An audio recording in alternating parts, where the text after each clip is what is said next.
stand.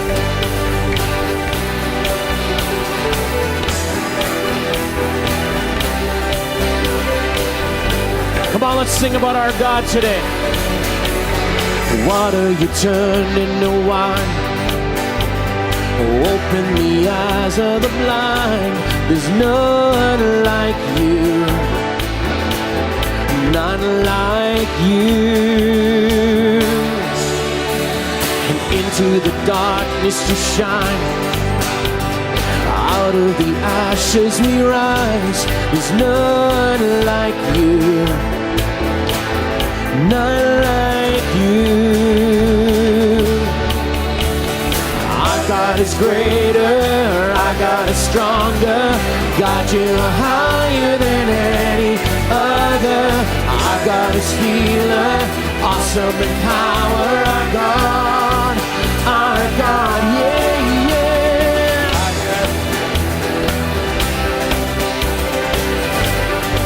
Come on, let's sing about it again. Water you turn into wine. Open the eyes of the blind. There's none like you. None like you. Yeah, into the darkness you shine. Out of the ashes we rise. There's none like you. No one, none like you. Yeah, our God is greater, our God is stronger. God, you're higher than any other. Our God is healer, awesome in power. Our God is greater, our God is greater. Our God is stronger. God, you're higher than any other. Our God is healer, awesome in power. Our God, oh yeah.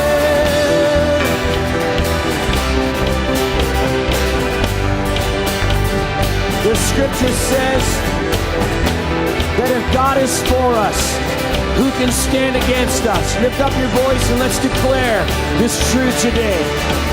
And if our God is for us, then who could ever stop us?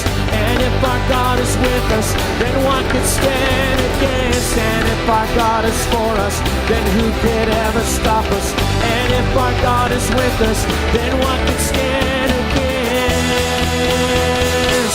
What could stand against?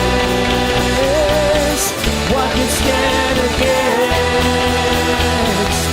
What could stand against? Yeah, our God is greater, our God is stronger. God, you are higher than any other. Our God is healer, awesome in power. Our God is greater. Our God is greater. Our God is stronger. God, you are higher than any other. Our God is healer, awesome in power. Our God, oh yes. And if our God is for us, then who could ever stop us? And if our God is with us, then what could stand against? And if our God is for us, then who could ever stop us? And if our God is with us, then what could stand against? What could stand against? What could stand against? What could stand against?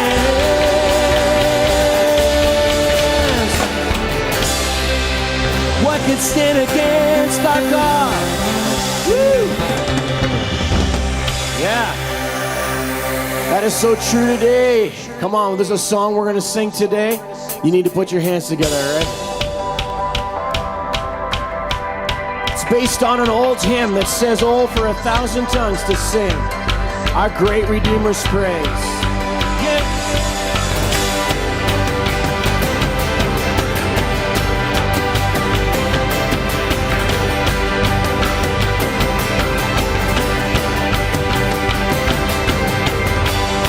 We a sea of voices, we are an ocean of your praise.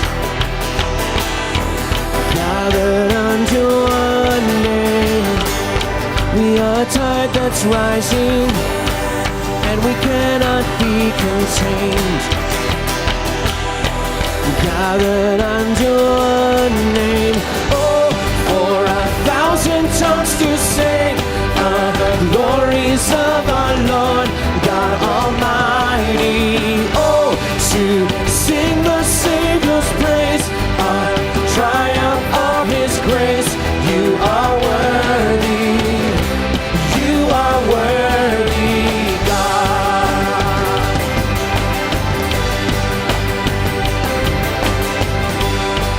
We have found our anthem at the cross where sin was slain.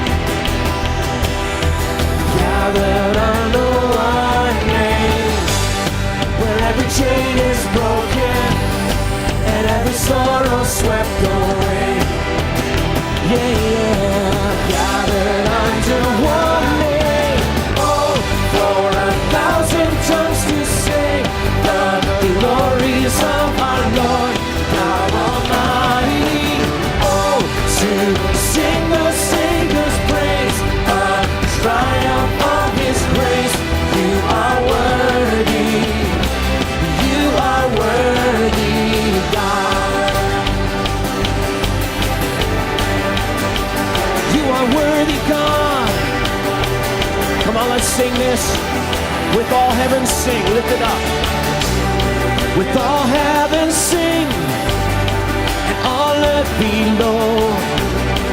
One holy King, one highest throne.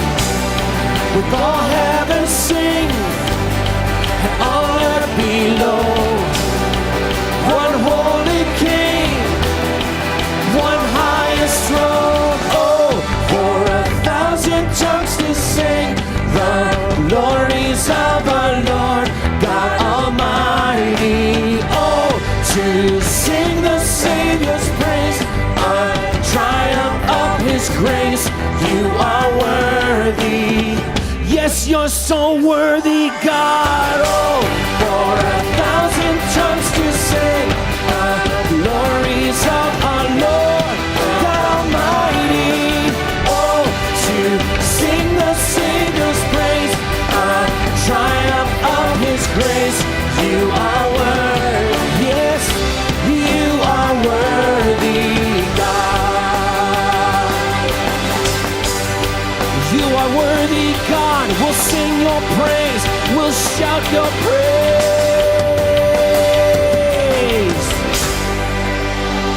Yeah.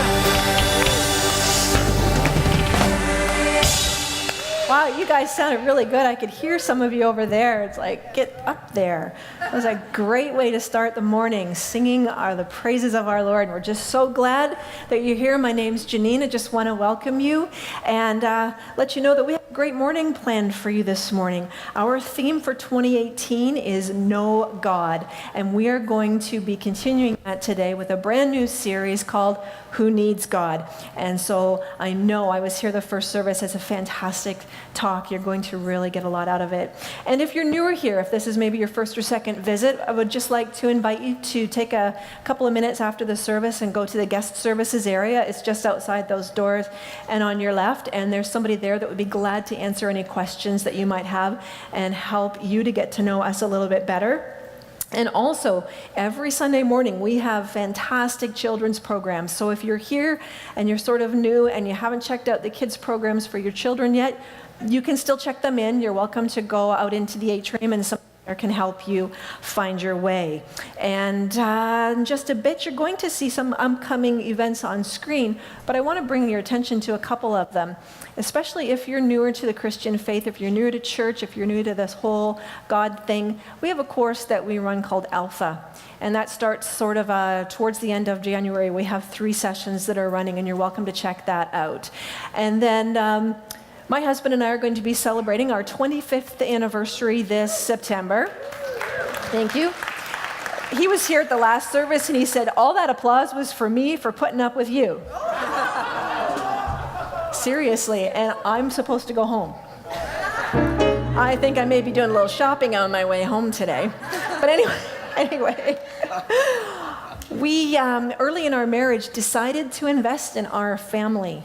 And by investing in our family and our future, I mean we took every single marriage class that was made available to us.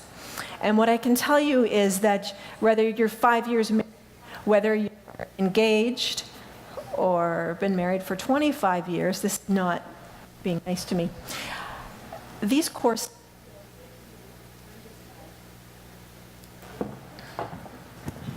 I just died. These courses will give you part of your foundation. They will take challenges that may have originally broken. There's some awesome things going on here. There's two of me. I'll tell my husband, now there's two of me. Oh, so he's so lucky, isn't he? God help God help him. Sorry. Seriously, help me out. We all face challenges in our marriage, and if you say that you don't, you either aren't married or you're lying. And I can tell you that those challenges can either take your foundation apart or they can become something that makes it stronger. And I can guarantee you, I would totally, like, money guarantee you that these classes will be a life changer for your marriage. And so I just want you to check those out. All of the information is available on our app and on our website, and you can sign up there. And then the last thing I just want to bring to your attention is we have our album release concert, live concert, next Sunday night here at 6 o'clock with all of the writers, the musicians, the vocalists. We're going to present to you that album live. So if you haven't purchased a copy yet, it's available on all of the online music sales places, iTunes and so on. So we'd love for you to get a copy of that and then come here next Sunday night at 6 o'clock and see the whole thing live. So we're just going to give you a few minutes now to say good morning to those around you, and then we'll come back.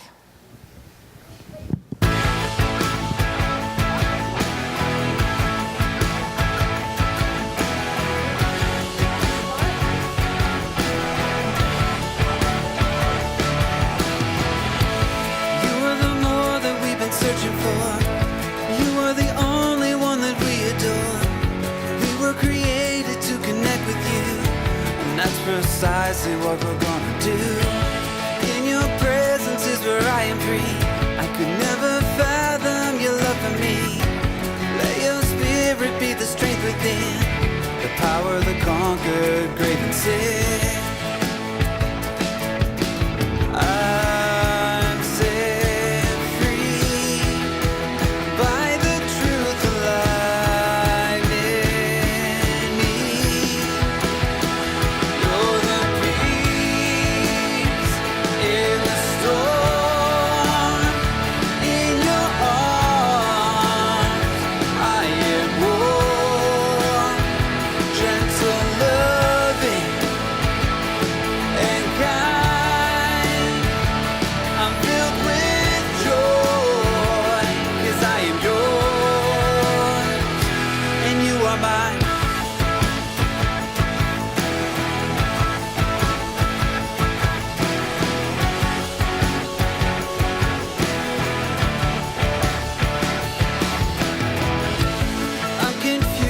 I'm not losing hope.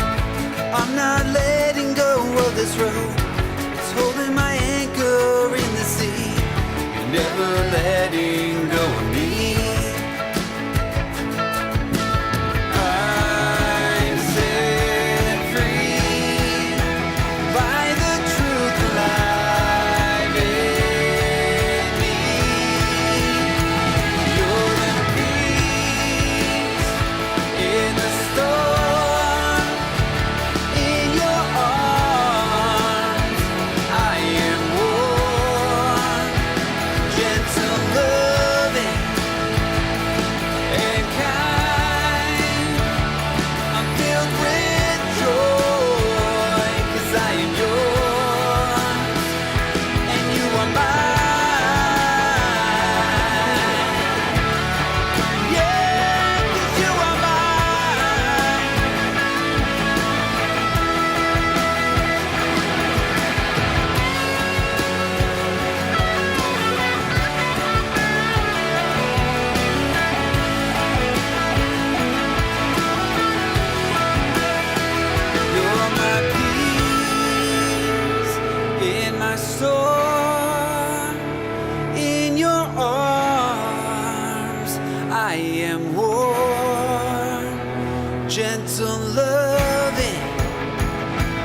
is God? Who is God? The loaded question. God is a character in a book. God is an idea. 한 번도 본 적은 없지만 그래도 신은 어딘가에 존재한다고 생각합니다. 그래서 우리가 지금 이렇게 살고 있지 않을까요? Bóg jest dla mnie postacią fikcyjną. Господ е величие, което малко е измислен герой. People just want something or some person to have faith in so that they can survive, and that's why they created God. Tuhan itu adalah God is nobody. Ik hoop dat God iemand is met een groot hart.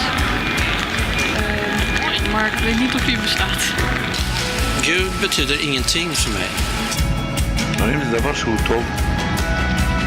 מפחיד קצת? God is anything we want he, she, it to be, I suppose. He's everywhere, or she, or it. Бог jest na pewno kobietą. Господ е във всичко и във всеки и във всичко, което се случва. there is a one God, but they have a lot of forms in all of their religions. भगवान वो है, भगवान मतलब राम जिसने ये सृष्टि रचाई है और इसको देख रेख करता है. For me, according to my belief, Allah, the creator, for Muslim people, but he is the same God for all of us actually. There is just one God, and all the gods in our different religions like Jesus, Ganesh ji, Krishna ji, they're just branches of him. We just like basically we have to see some image to we just need some image to create in our minds. 你問呢條問題，神係邊個？係假設係有一個神。Ο Θεός δεν είναι ένας, είναι 12 και κατοικούν όλοι στον Όλυμπο. No es un ser humano, no es un animal, no sabemos qué es. Ο Θεός είναι αυτό που δεν μπορεί να κατανοήσει η ανθρώπινη ύπαρξή μας. É difícil imaginar que um ser somente criou esse mundo inteiro. Essas coisas evoluíram naturalmente. Eu não sei, a não ser que você chame que Deus é a natureza. You can't touch him, yeah, he's everywhere. You could replace God with the word love, for example. Господ е този, който ни кара да вярваме. God is our ultimate daddy or mommy. Ответ на этот вопрос для меня очень прост. Бог – это Вселенная. God is love. God is light. 神係人類嘅一種信仰。The God in me, the God in you, the God in the trees, the flowers. Algo espiritual, mas é mais vivo que o carnal. Aquilo que alimenta, que dá força a cada dos homens. Hindi ko ma-explain. Voy como padre suringuacano. Dios es todo. Y al mismo tiempo nada. והמרכז, הנשמה שלנו, זה נושם את דרכו. Sabe de nada, Deus amar, tá? For he is God the Almighty. Amen. So who is God? Our world is asking. People are wondering, people are deciding each and every day who God is, and do we need him? Does he have any role to play whatsoever? This is the beginning of our year-long quest here at Gateway Church as we're discovering who God is and the fact that we really do, in fact, need him today. Welcome to Gateway. So glad you're with us here today. You're going to hear more about that as we progress throughout not only this service, but throughout the year as we look at who God is in a variety of ways, different series. And just right now, we're going to invite the ushers to come forward. We're going to receive your tithes, your offering, your giving.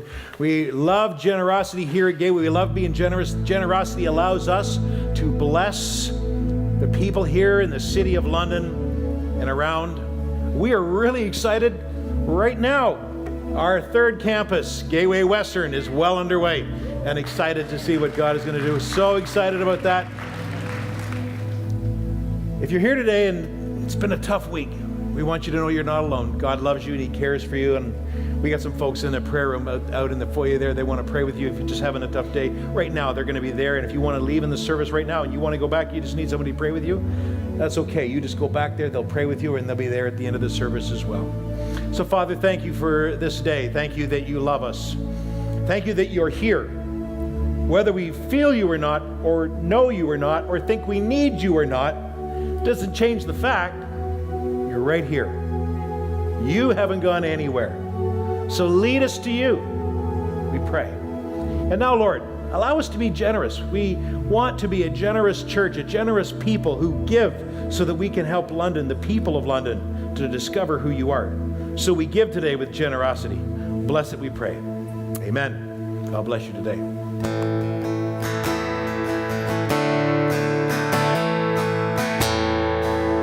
You heard it even referenced in that video from a few people, as well as obviously in the scriptures from the mouth of Jesus himself, that God is our Father.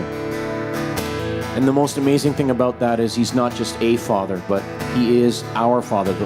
Those who know him and who believe in him, who have trusted him, he is a father to them. He is our Father. And so I'm going to invite you to sing this song. Many stories have circulated about who this God is. But when we know him, we can know him as a good Father. So let's sing about it together. Oh, I've heard 1,000 stories of what they think you're like, but I've heard the tender whisper of love in the dead of the night, and you tell that you're pleased and that I'm never alone. You're a good, good Father. It's who you are. It's who you are. It's who you are, and I'm loved by you. It's who I am. It's who I am. It's who I am. Oh, I've seen many searching for answers far and wide, but I know we're all searching for answers. Only you provide, because you know just what we need before we say a word. You're a good, good Father. It's who you are. It's who you are. It's who you are, and I'm loved by you. It's who I am. It's who I am. It's who I am. You're a good, good Father. It's who you are. It's who you are. It's who you are, and I'm loved by you. It's who I am. It's who I am. It's who I am. You are perfect in all of your ways. You are perfect in all of your ways. You are perfect in all of your ways. To us, you are perfect, Lord. You are perfect in all of your ways. You are perfect in all of your ways. You are perfect in all of your ways. To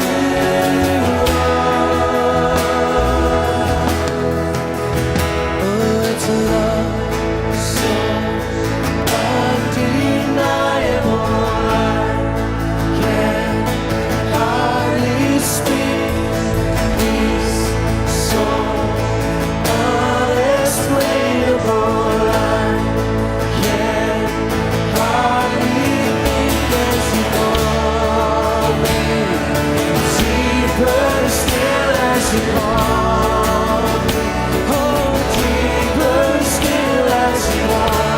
You call me, Lord. Deeper still into love. Love, love, you're a good, good Father. It's who you are.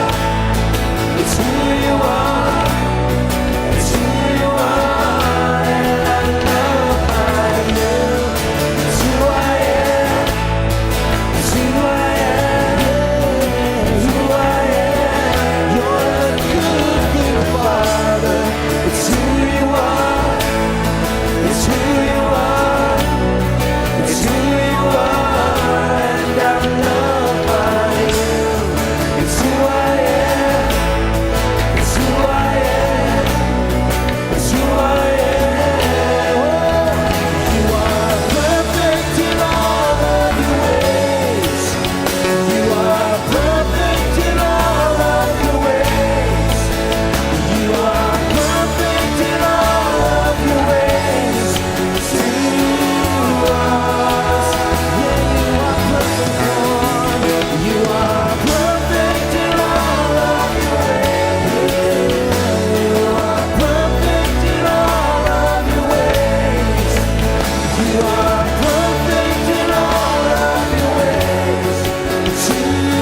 not only good, Lord, but you are great. So we want to find you, Lord. You give life, you are love, you bring light to the darkness, you give hope, you restore every heart that is broken. And great are you, Lord.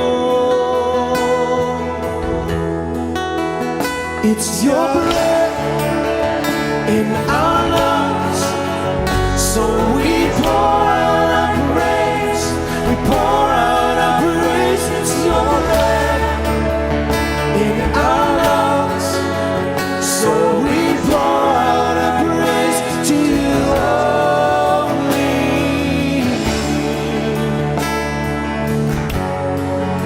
We pour out our praise. Sing it out. You give life, you are love, you bring light to the darkness, you give hope, you restore every heart that is broken. And great are you, Lord. It's your breath in our lungs, so we pour out our praise. We pour out our praise. It's your breath in our lungs, so we pour out our praise to you only. It's your breath in our lungs, so we pour out our praise. We pour out our praise. It's your breath in our lungs, so we pour out our praise to you only.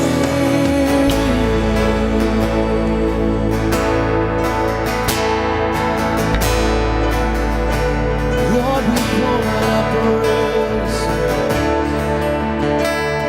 We pour out our praise to you, Lord. Come on, let's sing this out. And all the earth will shout your praise. Our hearts will cry. These bones will sing. Great are you, Lord. And all the earth will shout your praise. Our hearts will cry. These bones will sing. Great are you, Lord. Yeah, and all the earth will shout your praise. Our hearts will cry. These bones will sing. Great are you, Lord. It's your breath in our lungs, so we pour out our praise. We pour out our praise. It's your breath in our lungs, so we pour out our praise to you only. It's your breath in our lungs, so we pour out our praise. We pour out, yeah, it's your breath in our lungs, so we pour out our praise to you only.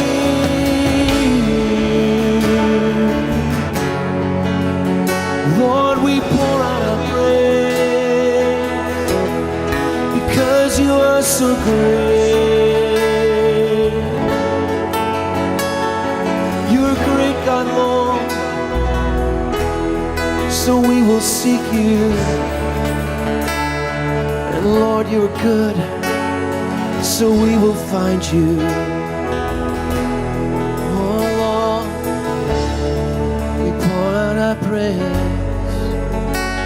to you today.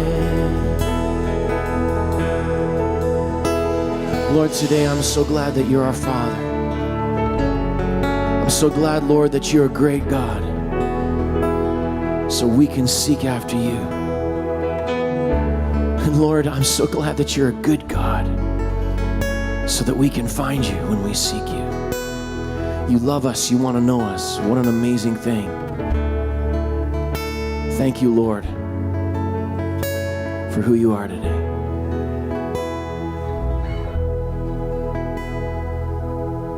Thanks for singing with us today. You may be seated.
Well, good morning, and thank you for coming today. If you're listening online, God bless you, whether you're on your treadmill right now or you're driving down the highway in your car or wherever you are listening to this message. Trust it will be helpful for you today. As we introduce this year's theme, Know God, which is what we began with last Sunday, and this our first series, Who Needs God? We begin a brand new year, and as we do, as I look back on not just this past year, but when I kind of reflect on my whole life, I can't help but come to these moments where I go, wow, the world has changed. The world is a different place than what I grew up in. The world is not the same world that was my experience as a teenager, as a young adult, or even young married in my early years. When I go back over the span of my life, so much of this world has changed. There's been so much progress and development. When I look at how far we've come as humanity, it's no wonder that our world no longer sees a need for God. We've been everywhere. Think about it. We have been from the highest peaks to the deepest of fathoms. We've seen everything, from the smallest elements to the farthest corners of space. Man has built empires, defied gravity, conquered the elements. We've cured diseases. We've made a heart beat again. When you look at what man has done, he has taken the impossible and made it possible again. We are humanity, and there is no limit to what we can accomplish. So we don't need God. Or do we? Because wherever else you go, we also find selfishness and pride and entitlement and greed, violence and hatred. For all of the progress, for all of the change, for all that we have done that seems to be so well in this world, why is ours plagued with such loneliness and stress and anxiety and depression? And why is it in such epidemic proportions? We find it all around us, and sometimes in us. So do we need God? This year we're going to do a variety of series, each targeting a specific aspect of what it means to know God and experience God, know Him more and better and deeper and richer. And we're going to explore the fathoms of this. And hopefully with each series, we will speak from a different vantage point that is different than perhaps where you are in your journey. And for each of these series, it may not always be where you are in your journey, but I guarantee you this. With whatever we do in this year to come, you will know someone who is there. You will have someone in your life who you will say, so-and-so needs to hear this. And so I pray I pray that you will pray. I pray that you will join us, that you will invite your friends, your neighbors, your colleagues, that you will have the courage to invite those that spark an interest or a tweak in your mind. So-and-so needs to hear this, that you will share it by way of podcast, or that you will give them a link, or say, you know what, I was thinking of you, and I know you're not much into church, and it's my thing and not your thing, but I heard something and I thought maybe you might want to listen to this. I pray that these messages this year will start the dialogue, the conversations, to begin again, to step again, to come back again, to try again. For those who are at so many places in their journey, maybe not where you are, but they so wish they could be, I also pray that you'll be honest. I pray that you'll be honest with yourself, with where you are, with no presumption. Because I am convicted, I am committed to this series and this theme this year, because I believe that where we are going to start is where many of us are, even though we think not. That you'll come in humility to the place where you say, I need God. I really do. And I've been here for a long time, but I'm aware that I don't have Him the way I think I have Him. Now, in this particular series of the next 5 or 6 weeks, we're going to do something a little bit risky. If you're new to Gateway, we're going to do something where we're going to invite you to text me some questions, and then I'm going to try to address them at the end of the message. Some of you are already going, oh boy, here we go. So you can text that message to 519-281-8186. Pastor Tim is right there. That will go right to him, so that if we don't get the questions answered today, then you can plague him all week long. He will not watch the games today. He will just answer your text. I promise. No, that's not going to happen. But if you want to ask some questions, you go right ahead and do that. If you want to write those questions out, for some reason you're not kind of tech savvy, you can write that out, kind of walk around the back, and you can give it to Pastor Tim. He's right over there, and we'll try to answer some of those questions. If we don't address them in this message and it just raises something in your mind, you'll be welcome to ask those at the end. So let's begin. Let's start at the beginning. And not of the Bible, and not of God, and not of Jesus. For all you church folk, be patient.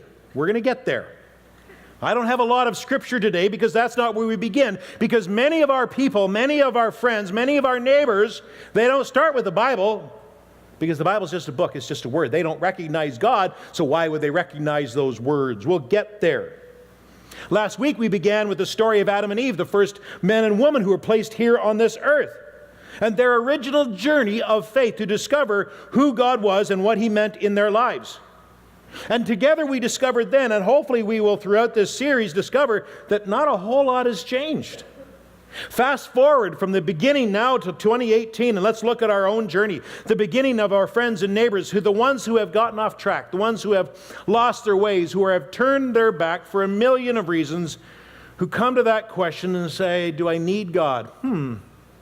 Sometimes I think I do. Sometimes I believe I really do need God, and I've called out to Him from time in my life, but other times not so much. I mean, whether you've been in the church for 25 years or whether you've been in the church for 25 weeks, let's be honest, we can get pretty good at doing life without God, can't we?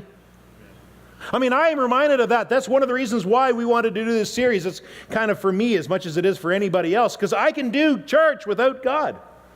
I can pastor without God. I can get pretty good at doing my life without God. I know it's Confessions of a Pastor. You're completely now offended by me, and you just, I can't believe he'd actually say that. It's possible to need something and have no sense or feeling that the need is there. You know, it's one of the strangest things about religion and church and God and all that, and I don't know if you ever thought about this, but why do we have to believe in God in the first place? Why is there a need for faith? I mean, why can't we just know, so that there'd never be any doubt, there'd never be any question, and we wouldn't have to do all of this stuff? There wouldn't be all these mental, emotional, and spiritual exercises. I mean, I've never had to take my marriage by faith. I knew I was married. I've never had to sit there and go, okay, I think I'm married, I believe I'm married, sure, okay, you know what, I believe, I'm married. No one ever to do that with your kids, like, I believe they're my kids, I believe they're my kids, you know what? I see what they're doing, there's no way those are my kids. Nope, you know what? They're my kids. So why is it for something so extraordinarily important like God that we have to have faith? Why is it something that we have to believe? And why is it so difficult to believe? Wouldn't it be easier if we could just know? That we could never question, we'd never have to doubt. It was just a fact. Because I know this. Some of you are here today and you have extraordinary faith. Some of us don't have much faith at all. Some of us have lost our faith. Some of us are trying to regain our faith. That's why you're here. Some of us have a faith that we don't think we have, but we really do have. And some of us think we have nothing, but we really have more than we really know. Some of us don't think we could ever know God the way so-and-so knows God, so why even bother? And at the same time, while we are trying to figure this all out in all the different places of our faith and knowing and believing, while we're trying to figure this all out, here is the fact. The fact is that you and I are traveling at 67,000 miles an hour around the sun. Not only that, but we have been doing this since we were born with no effort, no thought, no faith. It's just a fact. You don't have to have faith or belief, it still is. Not only are we traveling at that speed around the sun, but we do it at the exact precise distance from the sun that keeps us at the temperature that we are, so that we don't burn up or freeze to death more than we are freezing right now. And we don't even do it in a perfect circle where it's always the same. We do it in a slight oblong shape that, along with the tilt of the earth, it affects our measures of time. It influences our seasons. It allows for warmer and cooler climates depending on whether you're the northern hemisphere or the southern hemisphere. It balances our vegetation, our ecosystems. Our placement affects the tides and our waterways and all of our weather patterns, all precisely aligned to make Earth the incredible planet that it is. And all the while we spin on this planet, we struggle with whether or not we believe in God or whether or not we believe in a personal God, to know God or know God. And creation demonstrates to you and I every day, every moment, creation declares a creator. God who made all of this, sustains all of this, thought it all up, brought it into being. You sang this morning that all of the earth cries out in praise. And just like the laws of gravity, they exist because of the precise placement of the earth in orbit around the sun and the moon around us, and whether you believe in it or not, gravity just is. I mean, don't believe me? Go home, stand on the roof of your house and jump off. I mean, you don't have to believe in gravity, but I can tell you this, gravity believes in you. Paul talked about this in Romans chapter 1. He said that what might be known, that what may be known about God is plain, because God has made it plain, or simple, or clear, or factual. For since the creation of the world, God's invisible qualities, that is his eternal power and his divine nature, have been, what's it say? Clearly seen. Say that. Clearly seen. Being understood from what has been made, so that all people are without what? Without. So as we begin the conversation of who needs God, for some people the question, let's be honest, it really isn't do we need God or who needs God. For most of us, if we were to have this dialogue together, we'd say the real question is, do we need a religion? That's really what we're talking about. People more than ever are giving up or backing away on religion. And the reason why they're pulling away from religion and pulling away from God isn't because they're atheists. The belief that there is no God. It's not that atheism is so attractive. It's just that religion is less attractive. More and more people in our culture would say that religion is not only the solution, actually religion is the problem. Just look around, look at our news. Most of the problems in our world are because of some kind of religious angst, terrorism, the Middle East, ethnic cleansing among African groups and Eastern Asian countries, places like Sri Lanka, Myanmar, the Kurdish in Turkey, the bombings in Egypt, all of it because of religion. It's funny, we're brought up to believe that religion has all of the answers, that religion is the solution. But more and more, as we look at what's happening around the world, not only do we come to the conclusion that that's wrong, but the truth is that religion is the problem. I remember thinking about some of these ideas in 9/11. Like many of you, you remember where you were. It's funny, our parents, my parents, they always said, where were you when JFK was shot and killed? Now it's, where were you during 9/11 when that event happened? And I remember sitting there having a coffee as I watched it with my wife and thinking to myself, this is going to change everything. People are going to come back to God. Next Sunday, my church is going to be full. We're going to have revival. And the churches were full for about a month.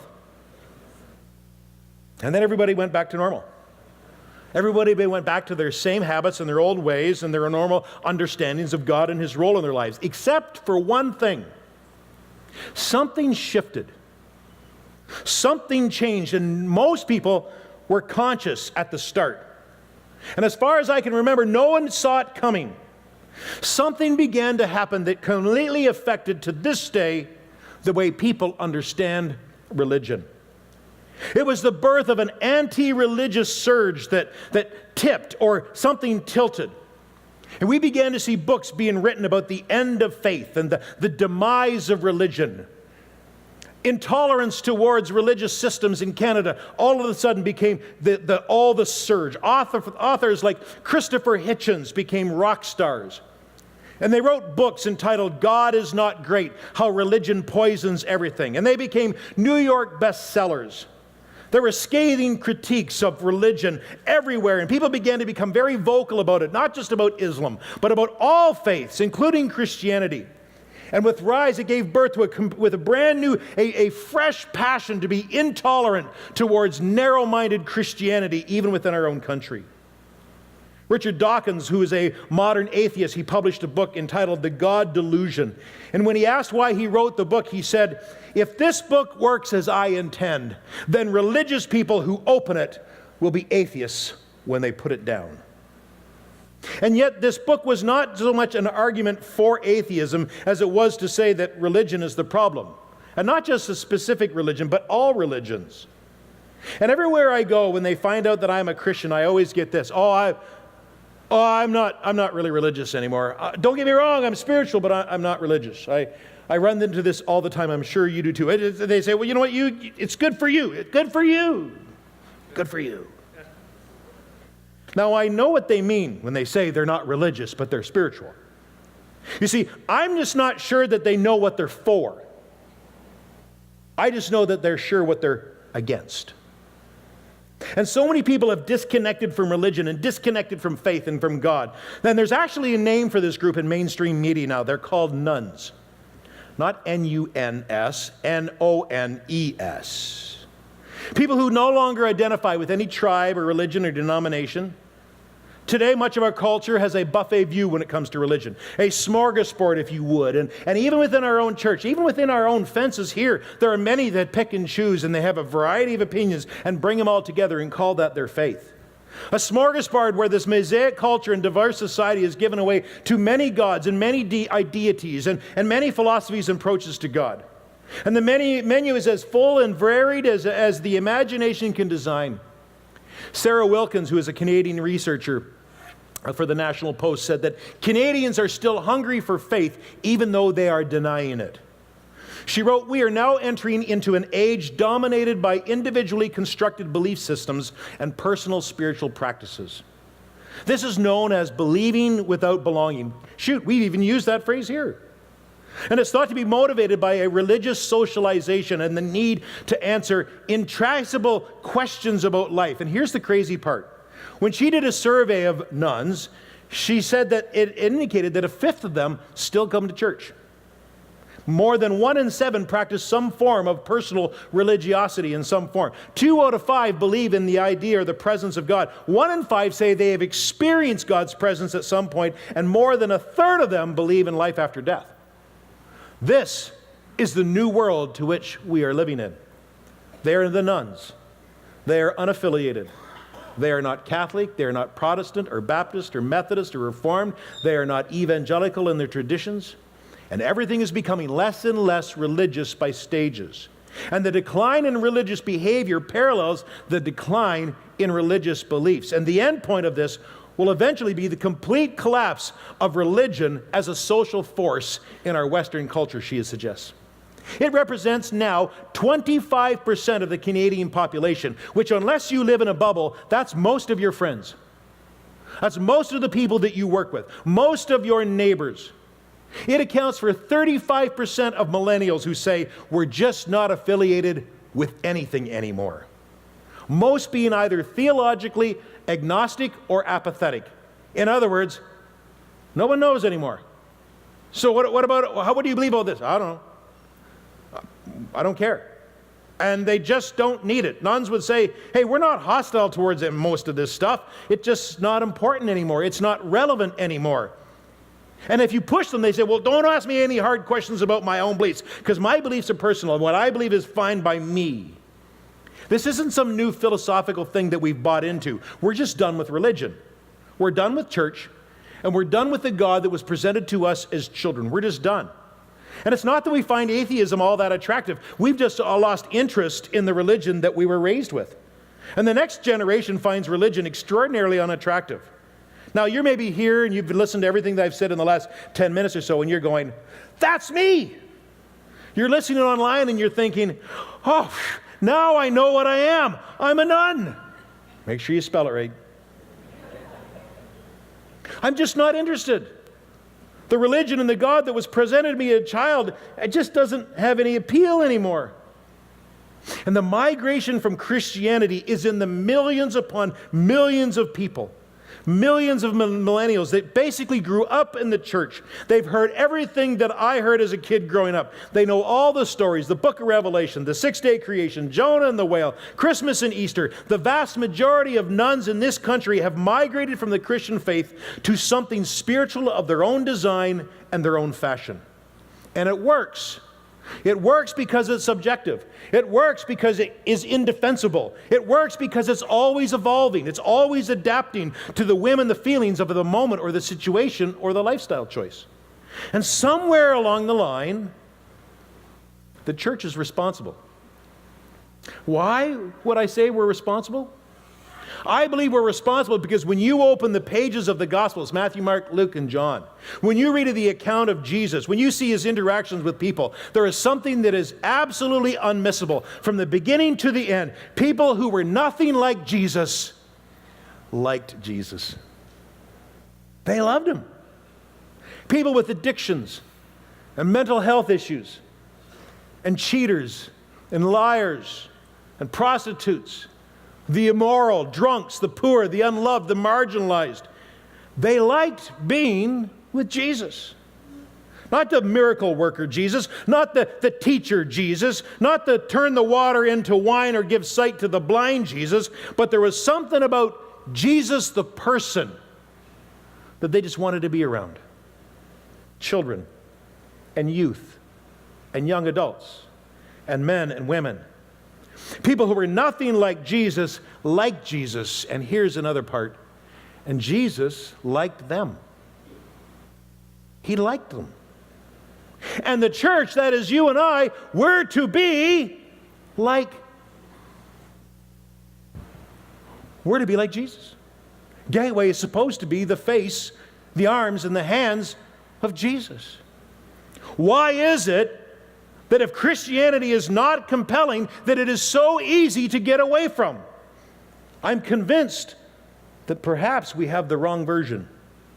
And it breaks my heart to see so many of this next generation who are looking at church and faith and God and walking away from it. When people say to me, why are you a pastor? Why do you do all these things you do? I always say this, because I believe that what God has done, what God has said in his word, and the person of Jesus Christ has declared something that brings a better value to you than what you can create on your own. And what we do, if what I do doesn't create a better value in your life, then I need to pack up and go home and call it a day. Now, we call today's message Atheist 2.0. Not because they are, not because you identify perhaps as a nun or anything else, but because when you step away, and here's the problem, when you step away from God, when you step away from faith, when you step away from all of this, whether you do it intentionally or unintentionally, whether you just find yourself sliding away and wondering, how did I get here? You do so without considering what you're stepping toward.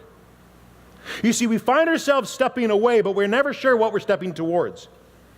And I've talked to so many people who find themselves, and they've drifted completely far away, and they're going, how did I get here? How did I end up here? Well, I go every week. I go every month. I go 6 times. Well, I try to get there when I can. Lately, it's been less, but I still believe. I believe in something. I hope God still loves me. I'm believing, but I'm practicing less, I guess, or something like that. The bottom line is this. You cannot move away from something without moving towards something else. Let me say that again. You cannot move away from something without moving towards something else. And I believe that whether you identify as an atheist or a nun, or whether you regard yourself as a believer in quotation marks, whatever you would call yourself, when you move away from something, you move towards something. And I believe that it's really, really important that whether you grew up in it or with it or you don't buy into it, whatever it is, understand that when you move away from, you move towards something. And I also understand that atheism is not simply, I don't believe in God anymore. Because that's a really simple thing to say. You know what? I'm just not much into God. You know what? If you're into God in church, that's good for you, but you know what? I'm just not into God anymore. I'm really not sure. Atheism is actually a very complex belief system that logically leads to some very unsettling conclusions. Just like Christianity. See, Christianity is unsettling. It's unsettling to conclude that there is a God and you're not Him. That we're not in control of our own destiny. That we are not mistakers, that we are sinners. That's unsettling. That Jesus is who He said He was, that there was a death, there was a resurrection. That's unsettling. That without Him we are destined to eternity without hope. That is disturbing. Something can be unsettling and true all at the same time. Remember, unsettling is not a truth test for atheism nor for Christianity. Now, I don't know if you were paying attention to media this past weekend. I guess it was yesterday. The state of Hawaii, the islands, the 8 islands of Hawaii, the government was actually testing their warning systems. Anybody hear about this? They were testing their warning systems against a nuclear attack, and someone actually accidentally hit the send to all button to every single cell phone on all 8 islands. And at 8 o'clock in the morning, everybody's cell phone got this message. Ballistic missiles inbound. Take cover immediately. This is not a drill. Everybody in the state began to scream and cry and run and take shelter. Like it was going to do any good anyways. It's unsettling, so I don't want to hear it. It's unsettling, so I don't want to believe it. Many people have stepped away from Christianity because of some unsettling truths or consequences of the Christian faith. Truth is truth, even if it's unsettling, even if it affects your worldview or your world want. So if you choose to give up on religion, if you're moving away from God, either intentionally or unintentionally, you at least owe it to yourself to know what you're moving towards. Does that make sense? So Atheist 2.0, the first is the illusion of the mind. If you're moving away from God, if there is no God out here, then there's no you in here. You see, if you believe in a world that is only biology and chemistry and physics, then there is no place for the mind. There is no place for the soul. There is no place to dream, to hope, to feel, to have love, to have passions. It's merely chemicals. If there is no God, if everything is just chemistry and biology, then we're nothing more than organisms of biology and neurons, currents of electrical synapses that are bouncing from nerve to nerve to nerve. It's not love, it's just mechanics. Personhood is just a facade. If there's no God out there, then there's no me in here. The second is the illusion of free will. In a world that governs physics and the law of physics, there's no room for free will because all behavior is caused by something that happened before, and therefore it's predictable. That every action has a predictable reaction. That's physics. That everything is determined because it happened before. The idea of free will doesn't work in a universe because every decision you've made is actually only an illusion. That everything about the human experience is determined because it has happened before. And one of the most beautiful truths of Christianity is that God comes along and gives mankind free will to choose how he will live, who he will love, and how he will believe. The third illusion is the illusion of value. You see, if I brought a big box in here today and said, here's a box of value, if I were to open it up, it would be empty, wouldn't it? See, we all believe that value is a thing. We exercise and leverage the idea of value all the time. Not just financial value, but the value of people, the value of work, the value of love. But there's no such thing as a cup of it, is there? You can't quantify it. These intrinsic things you cannot feel, you cannot touch, but they come from somewhere and they carry such great weight over our lives. They mean something. And to move away from those beliefs, to live without values, leaves us to follow the whims of our own feelings in the moment to which we are feeling them. Without a belief in God and His Word, then values and justice and truth are only what we determine them to be for a moment. And just look around the world and see how that's doing. In a world that says we need justice, planet Earth can't find it. The brilliant minds in all of the world, and nobody can figure out how to make things just or right or loving and caring. In fact, if you're a nun today, it's not uncommon to hear people say, you know what? This is my truth and you have your truth. You don't tell me what my truth is and I won't mess with your truth. When you extract God, you are left with nothing more than physics and biology, and there's nothing much left. In fact, if you don't, you end up believing that something actually came from nothing. That's the logical progression. That life is just a big bang, not just the television sitcom. That you can't say what was before because there was no before because time had to happen in the big bang. That there was nothing, then there was something. That life emerged from no life. And if you push God out of the picture, whether you believe it or not, whether you can explain it or not, you believe then that first life emerged from non-life, and that natural selection is the only process to come from life after life after life, and that all of the variety we see in nature, all the varieties that have come and gone through all the years, that all of that thing just happens. And practically what it means is that life is lived out as YOLO. You only live once. And every other acronym out there that we put on Facebook. And karma, what goes around comes around. You make your own life, you make your own destiny. So let me close this all up a bit, because I know that some of you are kind of going, I did it on purpose. Because you see, if you lost your faith in God, or you know someone who is losing their faith in God, here's my hunch. It doesn't have anything with what I just said. Not at all.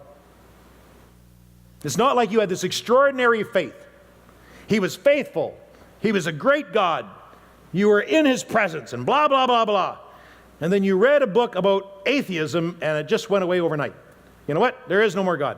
It doesn't happen that way, does it?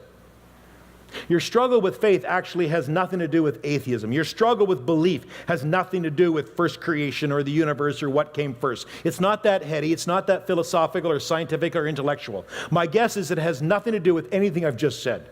Here's what I think some of you are thinking.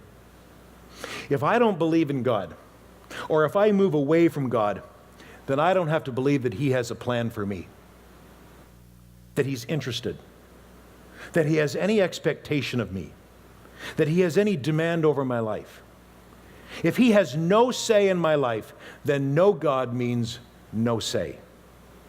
And so if you'll hang with me over these next 6 weeks or so, I'm going to do my best to show you that the God you quit believing in, the God that you find yourself wandering away from, the God that for perhaps no intentions at all, you find yourself drifting away from and wondering, how did I get here and how did He get so far away over there? That perhaps it was because religion has messed some things up. And you'd probably be right, because that's why God sent His Son Jesus. Because Jesus said religion messed it all up too. That's why He came. And maybe in all of the words, and maybe in all of the voices, and all of the fears, and all of the struggles that you have, instead of being turned off by the church and turned off by God and the message and pulling away from all of this, maybe you can join us as a group of people who are just on a journey to try to find the God who made us and created us. Here's what I know about most of us. There's something in you that hopes that there is more. Wherever you are in your journey, you just hope there's more. And there's something in me that hopes we're more. But our only hope for that hope, your only hope for that hope, is in the person of Jesus Christ. So who needs God? We all do. Let's find him together. Father, thank you that you made a way for all of us. Some of us have lost our way. Some of us don't believe anymore that there's a way. But really, it's not that we just don't believe, we've just got turned off. Some of us don't figure you'll ever take us back because we've got so far away, you'd never want us back. Some of us are hurt, some of us are wounded, some of us are just plain bored. It's just not important anymore because we're too busy making our own way, and we're doing a pretty good job at it. Thank you, Jesus, that you came so that we could know God in person and for real and in our lives, and help us to discover him in a fresh new way. Amen. Amen. Questions? Pastor Tim, what do you got for me? All right. We actually got several. Oh. And we're not going to be able to do them all for sure. But we got for the next few weeks. You just preached way too long. Yeah, and whatever we don't cover today, I'll forward them to you. No, this afternoon, buddy, you just take care of that. Yeah, I guess my team's not playing, but yours right. is, right? Okay. Exactly. Okay, so let's do them as quickly as we can, I guess. Yep. Why didn't God give Adam and Eve a second chance either immediately or after a brief period of time? Sometimes I question that if I really messed up, God wouldn't want me back, and it makes it hard to trust. That's really good. Yeah. I don't know who asked that one, but that was really good. Because don't we all preach? I've preached 1,000 times God is a God of second chances. Yeah, Why did he not give Adam and Eve a second chance? Tim? Well, the thing I thought... You're the resident theologian here, right. not me. The thing I thought of is he did. Because he should have killed him, right away. I mean, the wages of sin is death. So he really should have just said, you're done. I'm going to start again. Create another couple, right? And I believe he did give them a second chance, but I believe that what they experienced... Which is why they call him the second Adam. Jesus is the second Adam. And God obviously knew, right, that the whole plan of salvation would include Christ, who is the second or the last Adam. But I also think that not only did he give him a second chance, but they experienced something that is always true and has always been true from the beginning of creation to the end of the world. And that is that there are always consequences for sin. And there always will be. So it has nothing to do with not getting another chance. Because the moment that they ate, he could have just struck them dead. Instead, he came back to the garden and said, where are you? Which we talked about last week. Yeah. So he redemptively already sought them out. Yeah. So it was always, because the next question is, well, then did he set us all up for failure? Yeah, and why does that make it hard to trust? Yeah. I would say it actually makes it easier to trust. Because he knew. Yeah, I mean, I don't know about you, but if you think of a parent, it's like it's good to know that they actually stay by what they believe, and there will be consequences for things because you know there's a solidness and a foundation in that, but they're going to forgive you when you mess up. Yeah, we don't get rid of our kids when they screw up and start again. Tempting, though it might be. Well, even though we know they're going to, right? Yeah, they're going to. We know in advance that they are still going to mess up, but we still.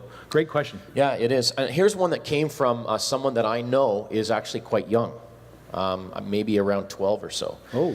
If there was no God, wouldn't we then live in a world where Satan would take control? Absolutely. That's a great question. Great question. And absolutely, which is one of the reasons why we actually refer to Satan as the prince of this world. Not the king of this world, but the prince of this world. That for this period of time, God has allowed Satan to have a certain measure of power, a certain measure of freedom. And that's one of the reasons why we have such evils in this world, because God has stood back. Yeah. I believe that when people live in such a way that there is no God, then it does give the enemy of our soul more control right. in our lives and in our world. And while you might be able to create a half-decent life on your own, we know that eventually most people, although they can fake it for a period of time, most people self-destruct. Yeah. Left to our own devices. And that's exactly what he wants. We will self-destruct. All right. Why do some Christians constantly face trials, one after the other? How does one let go of bitterness after all the hurt? Sure. And that's tough when you think, because it's very easy, and that's always compared, the words are compared to what? Yeah. And because some of you are here today and you're going, I've had this and this and this and this and this, and I look at so-and-so and they've had nothing, nothing, nothing, nothing, nothing. And so we play the comparison game and go, I've had so many difficult things and painful things, and so I know who's a Christian has had so little, and so God is unfair, or God is somehow being unjust. It's not right that I get so much. And so that's one of the challenges that is that we should not use the phrase compared to, because there's always going to be someone who's had more or less. Read the book of Hebrews chapter 11, and it talks about all of our heroes of faith, and we go, oh, would I love to be that person of faith? I would love to be a great man of God like Abraham or Isaac or Jacob. Oh, I would love to be like Saul, like Jonah or King David. Really? What they went through. Did you read their stories? Oh, I would love to be, like, when I was a kid growing up, or when I decided I was going to be a pastor, oh, I'd love to be Paul. And then I read what happened to him and went, not so much. Maybe not so much. Not so much. Yeah, the one thing that hit me about that question too is it really has to be understood that why do some Christians constantly face trials? How about people? It's because people do, right? We're people. It's not like Christians are some strange elite people in a bubble that are shielded from that. I do know this, the rain falls on the good and the bad, right? The just and the unjust. And I'm just thankful for this, that I need God when that happens, and that I know that I do, and God has shown me that when those things do happen, because they happen. There's something else too, though, and that is Jesus said that when we trust him and when we follow him, we will experience things. And there's a reason, and the apostles got it right. They said, yeah, it's actually because God wants to make you into something that you could never make yourself into, and this is the way. In fact, the scriptures would suggest it's the only way that he does that. I would think, the other thought that comes to my mind with exactly that is that there are things that happen, and again, it doesn't make for popular preaching. There are things that happen at the hand of God. In other words, some of the difficulties you're going through are God's design and plan. And you go, how could God design and plan for that? Because not all things are, but some things are. Some are of your own doing. In other words, you did this and this and this and this, and there's the natural outcome or the consequences. Some are a divine God. I'm going to do this. I'm going to break you. I'm going to crush you in this area. But out of that, I'm going to produce something that you could never produce on your own. As opposed to, because it's a Western cultured question, if you lived in a foreign country or some other developing countries where people are experiencing the most painful and unfair atrocities to humanity, the genocide that's going on in Myanmar right now is absolutely insane. Well, we're going to go out for lunch today. I wonder what the Christians in that country are saying compared to you, who are going, boy, they jacked up the price at Swiss Chalet. That's not fair. You know what I'm saying? It helps to put some things in perspective. Yeah. And it also reminds us, there's a reassuring scripture in Hebrews that says that God loves us as his own children, and therefore he disciplines those whom he loves. And that doesn't mean he punishes in a way that condemns, but he says, yeah, I'm going to teach you something in this. And it also is a reminder, it's not all about you. Like, it's about what God's plans are, and also what he wants to do in other people through us, you know? And so, and I think we're going to address more of this, because in this series, one of the reasons why people are walking away from God is because of an experience. Yes. I've had a bad experience, therefore I walk from God. Stay tuned. Do we have time for one more? We got one more. Yeah. You ready? When and how will I find out what God has planned for my future? Oh! Just a small one, eh? Sure. I'll answer that. You ready? Lean ahead. Are you? I'm gonna explain this for you. I'm gonna change your life right now. When you listen and obey. That's how. That's good. When you learn to listen and when you obey. Because we say, oh God, I want to know your will for me in this area. And God says, obey right here. Oh, but God, I want to know this area for who am I going to marry? What's my career going to be? Oh, show me all the great things I'm going to do when I'm 30 and 40 and 50. And God says, I want you to obey right here. Yeah, that's not important. I want to know about this. And God goes, I don't give you this until I see 1,000,000 steps of this.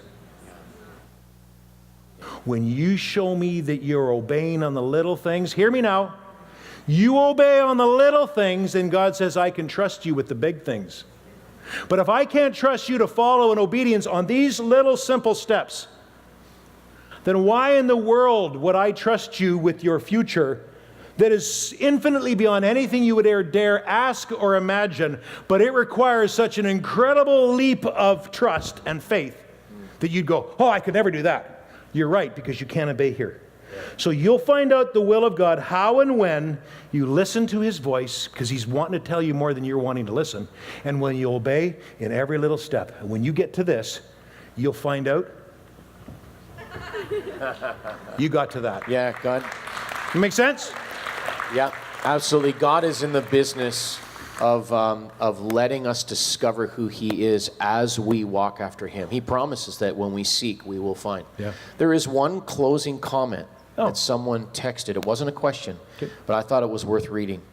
Religiosity is the person who is a Christian but lives life far from God, while a spiritual Christian recognizes their desperate need for God and his mercy. Humility brings forgiveness and right standing with God. However, those who exalt themselves, as in, I don't need God, I can do it by myself, will be humbled. My day goes better when I invite Jesus into each day. That's good. Okay, you should preach, whoever you are. You should be preaching next week. Okay, I wrote it. No, I'm kidding. I did not. Are you excited? We're going to have a great series. Janine, come on, close this off. That's awesome. Did you think this morning when you walked through the doors that you were going to walk out changed? I hope. I hope you do.